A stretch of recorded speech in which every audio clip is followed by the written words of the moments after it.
Welcome to my channel, where we discuss everything and all things politics, especially about the 2023 presidential election in Nigeria. Peter Obi, the presidential candidate of the Labour Party, is still in court. The swearing in of Bola Tinubu as the winner of the February 25 presidential election does not mean the end of the road for Peter Obi's quest to reclaim his mandate. That is why we are a nation of laws. So Peter Obi is still in court. And there is no law which says that when somebody has been sworn in as a president, he cannot be removed from office if there is enough evidence to prove that he did not win the election, or that he stole the election, or that the election was manipulated in his favor. Okay? Because this issue needs to be re-emphasized all the time, because a lot of Nigerians that voted against Bola Tinubu, since he had been sworn in, many people have sort of lost hope. But that's not supposed to be so. They shouldn't lose hope. Nigerians shouldn't lose hope that that's the end of the road because Aswad has been sworn in. No. Despite his being sworn in, if there is enough evidence, enough proof, overwhelming evidence, the court will have no choice but to annul his election. So you have to have that in the back of your mind. It is true, it has never happened before in Nigeria, but there's always a first time. Before Peter Obi removed the governor of Anambra State in 3 years of legal battle, nobody has ever come from opposition and removed a sitting governor. It had never been done. It had never been done before then. But today it had become the norm. After Peter Obi succeeded in removing a governor that was rigged to power and reclaimed his mandate, others whose mandate were stolen began to reclaim it. People in Edo, governorship candidates in Edo began to reclaim their mandates in Ekiti, in Ondo, in Osun, Imo State, and what have you. That is why today we have staggered election. And I can tell you for free that when Peter Obi succeeds in removing Bola Tinubu through the courts, it will become a normal thing to remove a president that had been sworn in but was rigged into office in Nigeria. It will become a common pattern. In the next 20 years, 30 years, people will be talking about it as if it is a norm that because somebody has been sworn in, if the person did not meet the requirement to be president, he will be kicked out. It will become a norm. It will become like every other, like the governors being removed from office. Okay? So have that at the back of your mind. So don't buy the idea that as Bola Tinubu, because he has been sworn in, everybody is in his pocket now. The judiciary is in his pocket. The police is in his pocket. Everything is in his pocket. That is what it seems. But when the court is given enough evidence that the election they are producing was rigged and that the numbers he claimed to have, he doesn't have them, his presidency will be annulled and Nigeria will move on. That is it. And that is exactly what is happening now in the courts. Peter Obi is trying to prove that in the court, that Aswad was not duly elected, that is not supposed to be president of Nigeria. And thank you for being around here this time to also listen to some of the things that happened in the court, so that your confidence, especially if you are one of those who believe that Aswad ought not to have been president because of one or two reasons. One, maybe that Nigerians rejected him in the polls and that his election was rigged, or that he didn't meet the 25% requirement in Federal Capital Territory Abuja, or that he has issue of qualification, having forfeited $460,000 to the United States government, and what have you. Yet, despite all these things you are aware of, he has been sworn in. So you have to stick around, hang around, listen to what is happening, pay attention to what is happening in the courts, and do not believe what the government media are spewing around, because there's so much propaganda to demarcate Peter Obi and his lawyers about what happens in the court. So you listen to channels like this where we give you unbiased assessment of what is going on. Now, at Thursday's proceeding, the Labour Party tendered results from 115 local government areas. The court has admitted some presidential election results presented by the Labour Party and Peter Obi to support their claim against the victory of Bola Tinubu of the All Progressive Congress. Okay? So, despite whatever is happening on the outside in the court, things are still going on.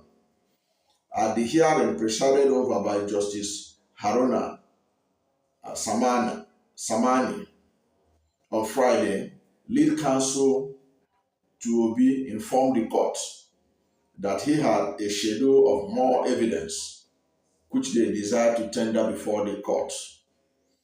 The counsel continued with evidence, that's election results, from Rivers and Kogi states, presenting certified true copies of INEC results from 6 local governments in Rivers as evidence. And of course, you know that there are now clear evidence, both by documentation by the BBC and Premium Times, that Peter Obi won Rivers State. But that state was given to Bola Tinubu as the winner of that state. Peter Obi is presenting proof to the court that he won the state. And so Peter Obi presented about 6 local governments, result from 6 local governments in Rivers State to the court. And I also know that Peter Obi did so well in Kogi State, but they undercounted his result. I think Peter Obi is using this opportunity to present the certified true copies of the result of Kogi State, which also will show that he was undercounted, because undercounting Peter Obi means overcounting of Aswad. So take note of that. In Rivers, when you hear that Peter Obi was undercounted, it means that Aswad was overcounted. So those overcounts of Aswad will be removed eventually by the courts, and Peter Obi will allocate his real result. The same thing will happen in Kogi and several other states where Peter Obi was undercounted, including Lagos State. We'll get to that. Also admitted were results from Niger, Adamawa, Bayelsa, Edo states. They were tendered by Labour Party. Another place that Peter Obi's result was also tampered with, despite the fact that Peter Obi won Edo State. His numbers were higher than what was recorded for him, because PDP perpetrated a lot of violence that day and went and destroyed ballot papers and a lot of things. So all those things will be taken into consideration as the justices of the court look into this matter. And I also know for a fact that Peter Obi performed well in Niger State, but the votes he got in Niger State was also undercounted. That was why he couldn't get to 12% in Niger State. But he did so well in Niger State. But for the undercounting of his vote, he would have easily gotten over 25% in Niger State. For obvious reasons, I don't have to recount here, but the court will, in their wisdom, will look into this matter, as Peter Obi have already presented evidence before them. Now, the petitioner, that's Peter Obi, also presented additional certified true copies of election results from Bida local government in Niger State and 21 local government areas in Adamawa. Adamawa is one of the states that Peter Obi did very well. It is even believed that he won that Adamawa state.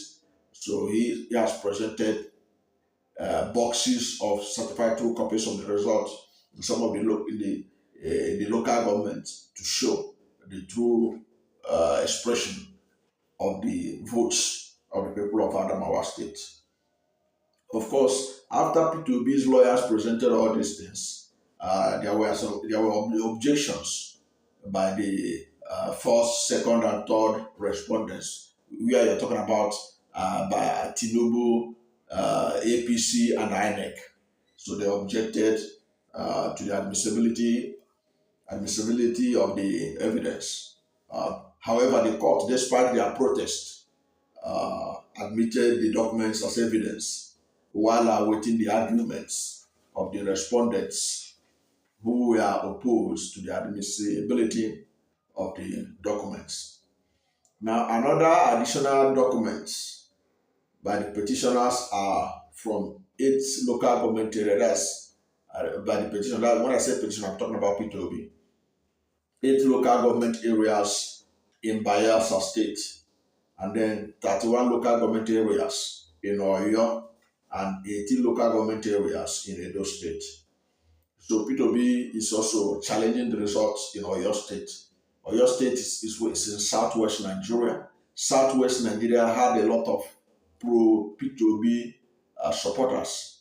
But the result released by INEC showed Peter Obi not performing as many expected. Because if you look at the opinion polls that was conducted by all the credible opinion pollsters at home and abroad, Peter Obi was neck to neck with Bola Tinubu in Southwest. But on the election day, on the presidential election result that came out from Southwest, they deliberately put Peter Obi in third position in most of these Southwest states. And there are strong indications that Peter Obi won in some of the Southwest states, aside Lagos State. You know, he won Lagos State, but his victory the margin of his victory was so wide.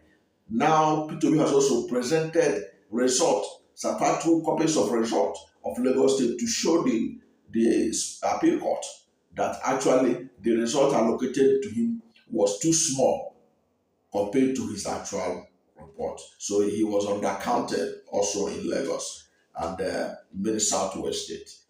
So Peter Obi is trying to rectify this through his team of lawyers, and they have evidence to back up their claim. The Labour Party also presented further evidence from 20 local government areas in Lagos, where they argued their votes were undercounted. The affected 20 local government areas include Apapa, Lagos Island, Lagos Mainland, Ikorodu, Amowo Odofin, Ibejin Lekki, Ikeja, Ifako Ijaye, Kosofe, Oshodi Solo, among others. Now, having presented its evidence from states, Peter Afuba, senior advocate of Nigeria, who is one of the counsels to Peter Obi, applied that all the certified 2 copies of election result tendered as evidence in the court can be taken as read. Again, counsel to the first, second, and third, and fourth respondents refused to give their consent in view of their previous objection to the admissibility of the documents. So that's how the process passed. The fact is that Peter Obi and the Labour Party is challenging the victory of Tinubu in the February 25 presidential election, and all the issues that hindered or that characterized that election, why it was not free and fair, and how it affected Peter Obi is being tabled through all these results. So Peter Obi is on the right path. He's pushing his matter, and do not get deceived that because Aswad has been sworn in, then the court has been bought over. No. Our judiciary should be trusted to do the right thing. When they are given enough evidence, when they are given enough information to back up the claims of Peter Obi, they will have no choice. They will have no choice but to report, to deliver judgment based on evidence and the law. And I can tell you for free, if they stick on evidence and the law, Peter Obi is about to make history again, like he did in 2003 when he became the first Nigerian opposition leader to remove a sitting governor from office. He is going to be on the verge, or he may be on the verge, if you like, of doing the same thing again in the presidential election. You're removing an incumbent, a sitting president who has been sworn in based on, listen to me carefully, based on the evidence and the law. When the evidence is so overwhelming, even the justices of the appeal court, where this tribunal is sitting, will have no choice but to deliver justice and according to the law and evidence. And Aswad Bola Ahmed Tinubu will be removed from office by the instrumentality of the court, and Peter Obi will be sworn in by the instrumentality of the courts. And that means that our democracy is growing. So don't doubt this thing I'm telling you. Don't doubt the judiciary. If there's enough evidence before them, they can do what many people would consider unthinkable. But those things cannot be said to be unthinkable. They will act based on the weight of evidence and the law. And as well, a president that had been sworn in will be removed from office, just as Ngige was removed from office in 2003. And a precedent was set. And our democracy has never remained the same since then. It keeps on growing, growing, and growing, and growing as it is today. Thank you for watching this video. And if you are new to my channel, you are not yet subscribed to my channel, please subscribe to my channel. Hit the subscription button, hit the notification bell. When you subscribe to my channel and hit the notification bell, anytime I have a new video, you'll be among the first to know. God bless you.